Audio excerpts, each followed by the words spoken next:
Wouldn't it be nice to have several thought leaders in your industry know and love your brand? Start a podcast. Invite your industry's thought leaders to be guests on your show and start reaping the benefits of having a network full of industry influencers. Learn more at sweetfishmedia.com. You're listening to B2B Growth, a daily podcast for B2B leaders. We've interviewed names you've probably heard before, like Gary Vaynerchuk and Simon Sinek, but you've probably never heard from the majority of our guests. That's because the bulk of our interviews aren't with professional speakers and authors. Most of our guests are in the trenches leading sales and marketing teams. They're implementing strategy. They're experimenting with tactics. They're building the fastest growing B2B companies in the world. My name is James Carberry. I'm the founder of Sweetfish Media, a podcast agency for B2B brands, and I'm also one of the co-hosts of this show. When we're not interviewing sales and marketing leaders, you'll hear stories from behind the scenes of our own business. We'll share the ups and downs of our journey as we attempt to take over the world. Just kidding. Well, maybe. Let's get into the show.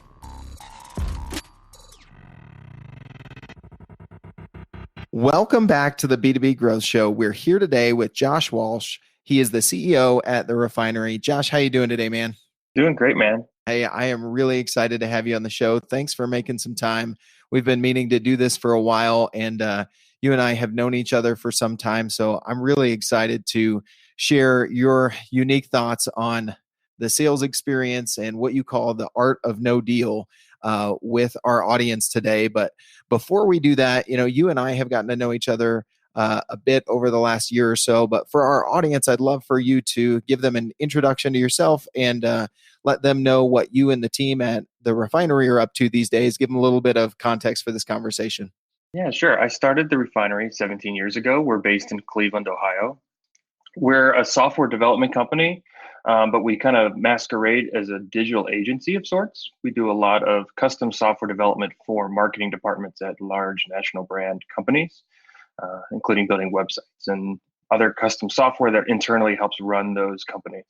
Nice. And I know that you guys do a very good job of it. I've known some people on your team for a while, so know that you guys have a really great team, and know that you guys have a very good approach to sales and delivering value to your customers. And I think, this concept of value delivery, we're going to unpack a little bit in the context of this conversation. But I know, in laying out this approach to sales that you wanted to talk about, I think, one of your guiding principles personally really led you to thinking through this topic. So I'd love for you to share with the audience a little bit on that as kind of groundwork or laying the foundation for this conversation a little bit. Sure. So like I think a lot of people, for many years, we really struggled getting our business off the ground and running smoothly. And that actually manifested itself in my personal life too. Because what I was doing was looking out for myself, often at the expense of others. And I had kind of in a deep troubling time in my life had a discovery of this idea of oneness, that idea that everybody in the world is interconnected and interdependent, basically saying that what we think and what we do as individuals affects everyone near and far, whether that's directly or indirectly. In the case that you don't think about oneness or oneness is absent from your thoughts, we always think about what's in it for me and trying to figure out how to satisfy our own personal agenda. And that, in my experience, comes at the cost of society and our own moral judgments. That brings us to be, selfish and self-centered. That nurtures fear, greed, anxiety, anger, insecurity, manipulation, dishonesty. And it takes a huge number of resources, both of your own, but also of society around you, to try and keep you honest and monitor people. In fact, if you look at our nation now, we have tens of thousands of different laws that exist, and we spend trillions of dollars every year trying to manage the consequences of the breaking of this kind of mentality. So this idea that we're all in it together, that we should, if I want to make my world better, I need to do so by serving the people around me, and to do so unconditionally, was really the turning point in my career, and actually a huge uplift in my own life as well. Mm-hmm. And I can share a little bit with you about how that has transpired into our sales organization. Mm-hmm.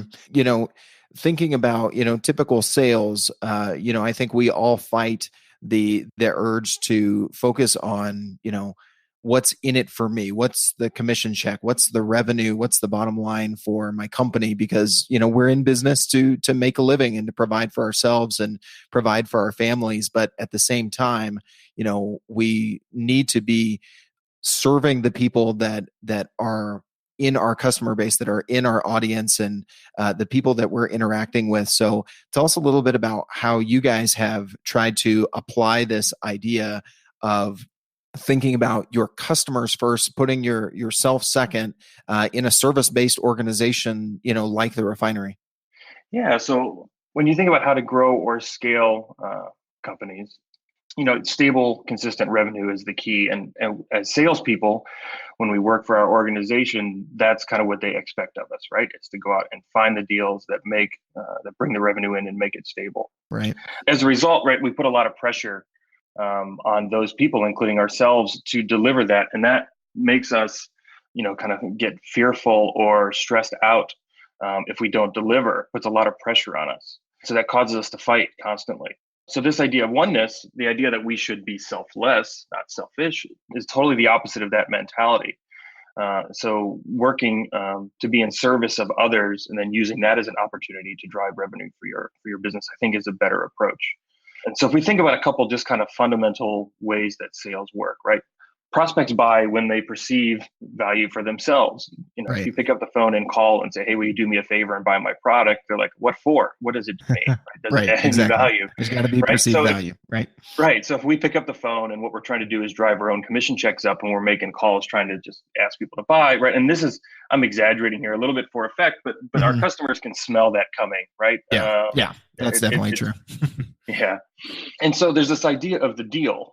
I call this the art of no deal, not to be a political statement, but as a little tongue-in-cheek joke. But the deal, right? There's an idea that there's this exchange that if you give me your money, I will give you my service, which is kind of fundamentally rooted in the way sales work. I think is actually a little bit wrong, because this idea of oneness is about serving other people unconditionally. You can't be perceived as value when you can't be perceived or smell funny showing up with your self-serving agenda when you're adding value and not asking for anything in return, right? When you're just giving of yourself. So my experience is that when you show up and add value without them asking for it, it grabs their attention and opens the door for more conversation. Does that make sense? Yeah, it does. So tell me a little bit about where you feel like, this typical sales model of conditional value really kind of has a negative effect on both parties, and really doesn't drive sales and doesn't add value to either party, where it's, it's very transactional, it's very conditional. And how do we move from that to a situation where we're creating value, before there's a transaction? Yeah, so I have to speak about this a little bit from my perspective, of course, which is that of an agency owner, right? So my experience is in the service business, and our industry is kind of notorious for having a lot of rotation between vendors and clients. Meaning, if you're an agency, you're kind of always stressed out about planning. Where's my next project going to come from? I finished this one for the client, but now I got to find the next one. It ebbs and flows severely, and it's actually true for our clients as well, who are like excited to do this project with their new agency. And then by the end of the project, they're like, okay, maybe not as excited to work with them again as I was originally, or another agency called and sweetened the pot a little bit, and I'll go over and work with those guys instead. And so there's this constant ebb and flow on both sides, which is tremendously wasteful. Both of them looking out for what's in their own best interest, as opposed to looking at what's the value that they can deliver together. And that just wastes a tremendous amount of time and energy throughout the process. If you were to realign both sides of that to say, here's what we're trying to deliver for the customer, and here's truly what the highest value is to the customer, then you'll always be more valuable than your competitors, and you'll have no reason to spend the time, the ebb and flow. Your customer will stay with you forever. Which inevitably is more valuable in both scenarios, right? If you're, reducing your churn as an agency, and customers are able to stay with a vendor for longer and deepen that relationship, and now they have a relationship with a vendor that really knows them intimately, in a way that they can predict their needs, they know things about their business that a new vendor doesn't. It leads to this continuous value delivery on both sides. Tell us a little bit about where you see this kind of eventually going in, not just delivering value early, but it being able to create value on both sides that continues on, and what you guys have seen in your business, Josh. Yeah, I mean, I think you said it really well, right? When you go from project to project and you switch clients all the time, you never get the opportunity to really truly understand that business in a way that you can bring your talents to other places and other ideas. And so, by spending time in those business with them, talking through their projects and being perpetually involved with them for years, you find all kinds of new opportunities and through that relationship that you may have otherwise. Mm-hmm. Yeah. So the value there, right, is on both sides. The client will learn to depend and trust you more because you have more context than just about anybody else. You actually be harder to replace because when you add value, people don't want you to go away. And the relationship and the context that you gain from being a part of that customer for so long means that you become harder to replace. You keep a longer contract with them that way. Today's growth story revolves around search engine marketing. Delphix, a big data platform, had hired an agency to manage their Google ads a few years ago, but they weren't seeing the results they wanted to see. Being such a technical B2B solution, they set out to find a team that could take on their challenge. After countless proposals, they found the perfect fit: Directive Consulting, the B2B search marketing agency. In just 1 week after launching Directive's campaigns, Delphix saw their lead volume double and their cost per lead drop by 60%. I have a hunch that Directive can get these kind of results for you too. So head over to directiveconsulting.com and request a totally free custom proposal. That's directiveconsulting.com. All right, let's get back to this interview. I think these are all really great concepts, and especially in a service-based business, like yours, in an agency, and we definitely, are big believers in where can you deliver value first to build a relationship, because people oftentimes make the decision to buy based on a relationship that they have, and if all you're doing is trying to withdraw from that emotional bank account or that physical bank account, then that makes for a very one-sided affair. So Josh, tell me a little bit more. Let's get kind of tactical. You mentioned, a story in your business where you guys were having a dip in sales, and, you tried to really more implement this, removing the condition and leading with value creation. Tell us a little bit about how you guys did that, and ways, people in our audience could seek to do that early and often in their sales processes. Sure. So one of my hardest challenges leading this company is that this idea of oneness is not intuitive to most people. I think it makes sense and people understand it when you get it to them, but they have a lot of bad habits. So we had a few years ago, 3 or 4 years ago, we had a big summit where we brought the team together and we started talking about our core principles as a company, where I took this one idea of oneness and I broke it down into 15 kind of operating principles that the company uses to make decisions and govern things, so that even if they don't truly internalize and understand this idea of oneness, they can follow those principles and operate. And right after that, we did that kind of summit with the team. We had a really big sales problem. So we had 4 customers who were all in the same industry, in the same market, all get acquired at the same time and all cancel their contracts at the same time. And so we had hundreds of thousands of dollars just disappear overnight. Mm-hmm. And it was pretty scary, and it was pretty stressful. And in that moment, I fell off the wagon, right? I immediately was like, oh my God, I got to make payroll, right? We got to figure a way to get some revenue moving. We got to stabilize this stuff. I'm racking up debt, et cetera. And I became self-serving, and my survival instinct kicked in, if you will. Mm-hmm. Naturally. So I started doing all the things that I was just sharing that is toxic and harms companies. I started calling my partners around town and saying, hey, look, we just had this situation happen to us. We're lean right now. Is there anything you can do to kind of help us get through this time? Can you make it busy? Can you help us with a project or two here or there? And I made dozens of calls around town. I was having basically no success with it, and just getting myself more and more stressed out and more afraid. And that was when my assistant at the time, Amanda, looked at me and said, you hypocrite. You just a couple of days ago sat down with us and told us that this is exactly what you shouldn't be doing. Why don't you go try leading with value? So I went around town and I picked a couple companies that I thought were the most valuable. And I said, okay, I'm just going to go be valuable to them. They don't have to ask my permission to be valuable. Value is immutable. If I give it to them, they're going to feel the value. Maybe that will get some conversation started. So I just started going out, finding places where our team could help. We had the open cycles anyway, and we just added the highest value to those companies as we could. And when we had questions or comments, we reached out to people in that company and we asked them, hey, I'm struggling with this thing on this project we're doing with you. Can you help me? And all of a sudden we were there being valuable and people wanted more of us. And we're like, hey, so you guys know, like we don't have any relationship here. This is not sustainable for us, but it looks like it's valuable to you. Why don't we have a conversation about how to make it sustainable? And all of a sudden we had these people, knocking on our door, asking for us to come do work for them. And I realized that, right, again, I had the same realization several times in my life. This was a key one. Again, don't serve your own selfish agenda. Go serve other people. And the resources to add that value will always be available to you. So, Josh, were you going to these accounts, these organizations, and maybe you had an idea of where you could offer some ideas, some suggestions, just some unsolicited advice that you knew would be somewhat on target, and just offering up that advice to begin the relationship and add some value?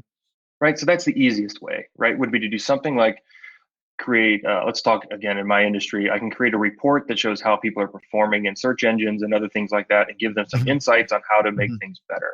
That's the easiest way for you to kind of do that, but it still requires you to open the door and have a conversation with somebody. Right. And so there's still a little bit of that kind of kicking in the door to get the conversation happening. So that absolutely works and works well, but I find it even more valuable if you can find a way to actually go do the work. Now, I don't mean do a long-term project without being compensated for it, like spec work. That wouldn't be healthy either. But I mean, if you can find a way to actually demonstrate that the value is created, as opposed to saying, again, if you follow the instructions in my report and pay me, I can make this work for you. I find that it's you can't ignore it. If the companies do, they're ignoring the value that could be valuable to their company, and they generally don't do that. So.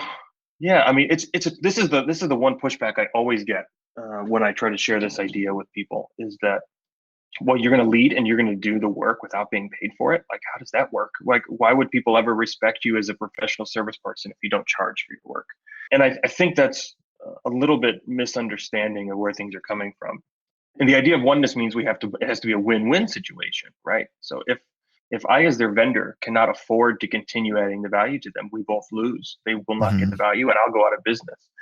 Likewise, if my client doesn't value the work that we do, or goes a different direction, then we both lose also, right? It has to be a continuous pursuit from both sides of the highest value for both sides in order to win. So this idea of, well, you're going to do it for free and give it to them is not really true either. What I'm asking for them to do is to come to the table and make it sustainable for us to continue to add that value. What we found kind of by accident, actually, from that is what we ended up doing was creating partnerships with our customers instead of per project fees or per project engagements with them. We ended up creating these long-term partnerships where we were always trying to look at the value and see what was best, because then there's always an ROI, there's always a return, and you start to build that trust and long-term relationship. So the conversation switches from I'll give you my service if you give me these dollars to here's how we go together and make this sustainable for both sides. Yeah. I love how you brought it full circle there to the point that you were making earlier, Josh, and, how do you make it a win-win? And it's, value delivery to both sides. That's long-term and gets deeper and gets more valuable as that relationship continues on. We're big believers in, like I said before, that relationships really are at the core of what we're doing and how we build value within, our own community and our customer base. So I think this is a phenomenal topic. I feel like we could go on and get deeper and deeper on this all day long. If anybody listening to this would like to ask some follow-up questions on how you guys kind of made that turn in your business, or just follow what you and the team at the Refinery are up to, or just stay connected with you, what's the best way for them to go about doing that, man? Yeah, so the best way to do that would be to follow me on Twitter or LinkedIn. My handle on both is just my name, Josh Walsh. You can also email me. My email is josh@joshwalsh.com. Awesome. Well, Josh, it's been a great conversation, man. Thanks for coming on and sharing your story here. We really appreciate it. This was really fun, man. Thank you for having me. Becoming a thought leader doesn't just happen. If you want to build a strong personal brand and extend your reach online and offline, you need a plan. Want help developing yours? Check out Impact Summit. This one-day event is bringing together best-selling authors, professional athletes, influential CEOs, and emerging entrepreneurs, all for one purpose: to equip you to lead, influence, and inspire. Whether you're looking to build a lasting legacy with your business or extend the reach of your brand, Impact Summit speakers will share inspiring stories and practical lessons to help you on your way. Did we mention a session on launching and growing a podcast? You guessed it. You'll hear from Sweetfish Media's own James Carberry during that session. You won't want to miss all of these influencers and leaders coming together in Salt Lake City on October 13th. Ready to learn more? Check out influencerinc.co/Impact Summit. B2B Growth listeners can get 15% off the price of their tickets for this event by using the promo code SWEETFISH. SWEETFISH. So use that code, get your tickets today, and get ready to grow your brand and your influence at Impact Summit 2018.